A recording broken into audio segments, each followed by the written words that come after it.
भगवान शिव शंकर जी से अनुग्रह लेके श्री दत्तात्रेय प्रभु जी से दीक्षा रूपी ज्ञान प्राप्त करके मच्छिंद्रनाथ तीर्थ यात्रा के लिए निकल पड़े।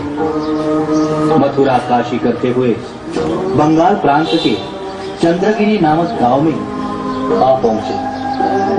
उस गांव में सर्वोपदयाल नाम का एक धर्मशील ब्राह्मण रहता था।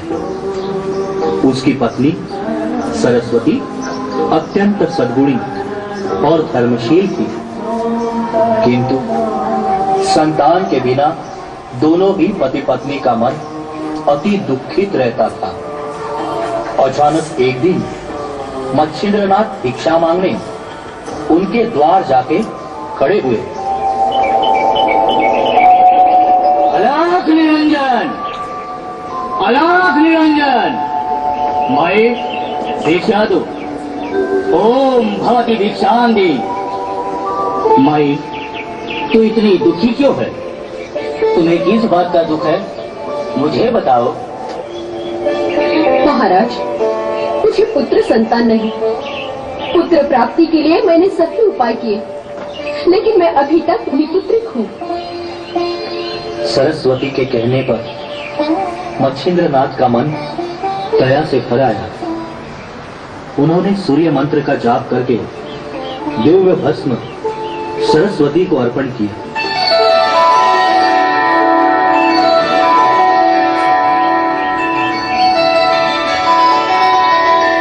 माई, यह राख नहीं है, यह अत्यंत तेजस्वी भस्म है। सूर्य मंत्र से प्रभावित भस्म का सेवन रात को सोते समय करना। उससे तेरे गर्भ से साक्षात हरि नारायण अवतार लेंगे, जो प्रतिदिन प्रकट होते हैं। आज से 12 साल बाद मैं फिर आऊंगा, तेरे पुत्र को उपदेश करूंगा। उससे वो अत्यंत कीर्तिमान होगा, तेरा सदा कल्याण होगा।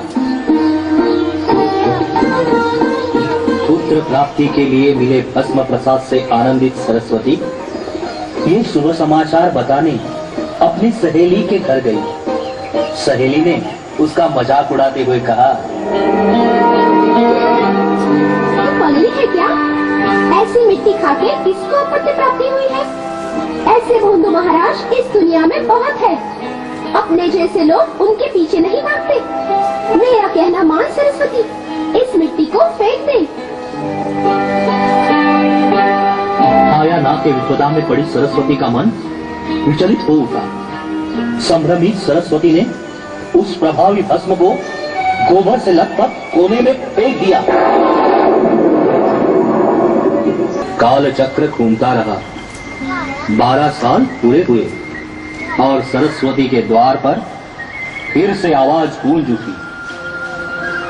अलाख निरंजन, अलाख निरंजन, माई भिक्षा दो। ओम भवती भिक्षां दे। तेरा पुत्र कहाँ है माई? महाराज, मैं अभी तक निपुत्रिक हूँ। तुम असत्य बोल रही हो। तुम्हें पुत्र प्राप्ति के लिए सूर्य मंत्रों से तेजस्वी भस्म मैंने ही प्रदान किया था। मुझे क्षमा करो महाराज, मैं पापी हूँ, अभागी हूँ।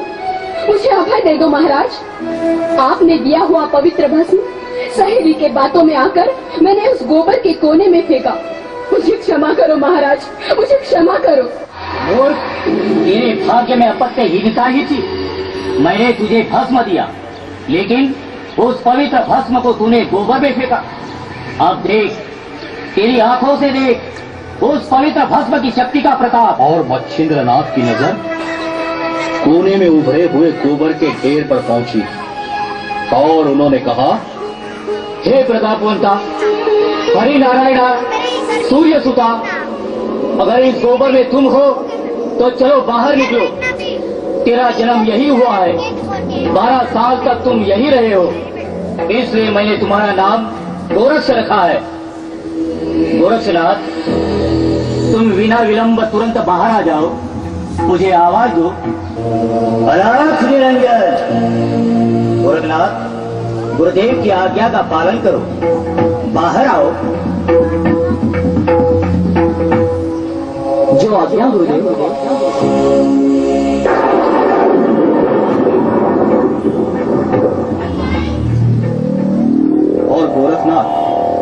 सरोवर के ढेर से बाहर निकले।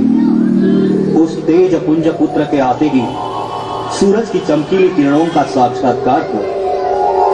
वो दृश्य देखकर सरस्वती को पश्चाताप हुआ और अपने कर्मों पे रोने लगे। इस प्रकार जन्मे गोरखनाथ।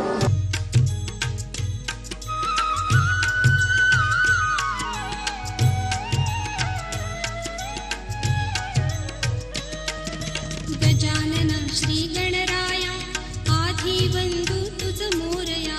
गजानन श्री गणराया आधी बंधू तुझ मोरया। मंगलमूर्ती श्री गणराया आधी बंधू तुझ मोरया। गजानन श्री गणराया आधी बंधू तुझ मोरया। गजानन श्री गणराया आधी बंधू तुझ मोरया।